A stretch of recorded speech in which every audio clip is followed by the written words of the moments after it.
Aziz vatandoshlar, dunyo o'zbeklari o'z tele dasturlarini O'zbekiston poytaxti Toshkent shahridan turib yana davom ettiradi. Mehribon va rahimli Alloh nomi bilan bismillah deb bugungi dasturimizni boshlaymiz. Assalomu alaykum. Dasturimiz davom etadi. Demak, YouTube'ga o'tamiz. Bizda O'zbekistondan va xorijdan hozir meni ko'ryapti, tomosha qilyapti va qalbida kimdir menga nisbatan mehr hurmat uyg'onadi. Kimdir nafrat, g'azab, lekin tomosha qiladi. Qoyilmisiz? Meni yomon ko'radi. Mendan nafratlanadi. O'zbekistonda ekanimni ko'ra olmaydi. Prezidentni maqtaganimni ko'ra olmaydi. Maddohlik qilib yashayapti deydi. Ular tushunmaydi bu sho'rlik kimsalar maddohlik qilib yoki bo'lmasa birovni topshirig'i bilan menday samimiy yurakdan gapira olmaydi hech kim. Topshirig'i bo'lsa. Men yurakdan gapiryapman. Nima uchun? Men O'zbekistonda mana shu yangiliklarni, mana shu o'zgarishlarni Shavkat Mirziyoyevni muborak nomi bilan bog'layapman. Avvalambor o'zimga u kishi yaxshilik qildi. O'zimga u kishi adolatni borligini ko'rsatdi. Men xorzor bo'lib chet ellardan efir qilib o'lib ketardim. Vatanimni sog'ingan jurnalist, ijodkor odam vatanida odam bo'lib yashaydi. Vatandan xorijda boshqa hamma kasb yashash mumkin. Ijodkor yasholmaydi. Ijodkor o'zini yurtida ijodkor. Ijodkor o'zini yurtida yashab, ijodini xalqqa ko'rsatib, ilhom olib, men hayotdan motivatsiya olaman. Shavkat Mirziyoyevni siyosatidan motivatsiya olaman va hamisha kayfiyatim yaxshi. Hamma qoyil qoladi menga, hamma hurmat qiladi, hamma havas qiladi. Lekin meni ko'rib turgan xorijdagilar orasida O'zbekistonga kela olmay yurgan alamzada muttahamlar meni g'azab, nafrat bilan tomosha qiladi. Bu bola hamma joyda ishi yaxshi, hamma joyda deydi birinchi o'rinda, hamma joyda u prezidentni ham ishonchini qozongan, bu prezidentni ham haligi qilyapti, davlatda, hukumatda deb o'lib qoladi ular. Asla menday bo'llaring. Kamchiligingni, aybingni tan olib, qo'ling qon bo'lsa, qalbingda bir sho'rlik vijdon bo'lsa, ularda aytib, qaysi razvedkalarda xizmatini qilgansanlar? Pul uchun, vataningga tosh otish uchun. Meni 20 yil Kanadada men hammasini ko'rdim. Mendan nechta razvedka foydalanmoqchi bo'ldi. Shunaqa imkoniyatlarga ega bo'lsang, haligi qo'ling qon bo'lsa, kir bo'lsa, tavba tazarruq qilib xat yoz menga, men kerakli idoralarga beray.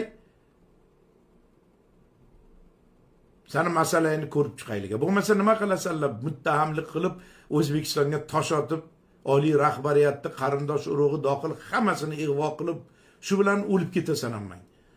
O'zbekistonda kurash bo'lyapti. O'zbekistonda hozir tinch hayot, kurash yo'q demayapman men. Men aytayapman, O'zbekistonda yaxshilik va yomonlik, ezgulik va yovuzlik o'rtasida kurash juda avj nuqtaga chiqqan. Korrupsiya, poraxo'rlik, rahbarlar orasida, hokimlar orasida. Mana kecha hokimni olib chiqdim. Onayni deyapti. Tiqib boraman deyapti. Kun.uz olib chiqyapti buni. Mana matbuotlar ochiq.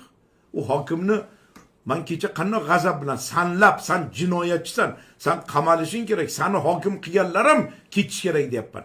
Jamiyat ochiq. Hamma narsa gullab yashnayapti demayapmiz. Qiyinchiliklar bor, to'qnashuvlar bor.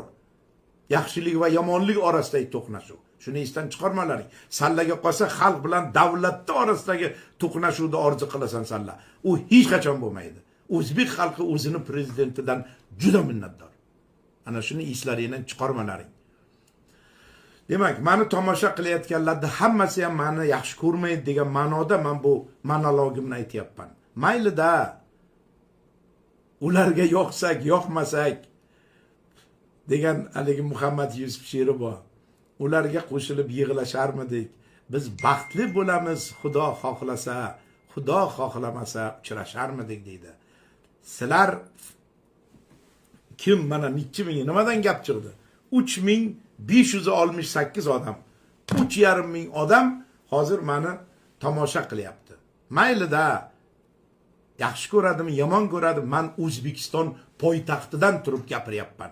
O'zbekistonda juda katta yutuqlar qo'lga kiritilyapti. Shu bilan birga kamchiliklar bor. Men ularni hammasini har kun efirlarda aytib boryapman.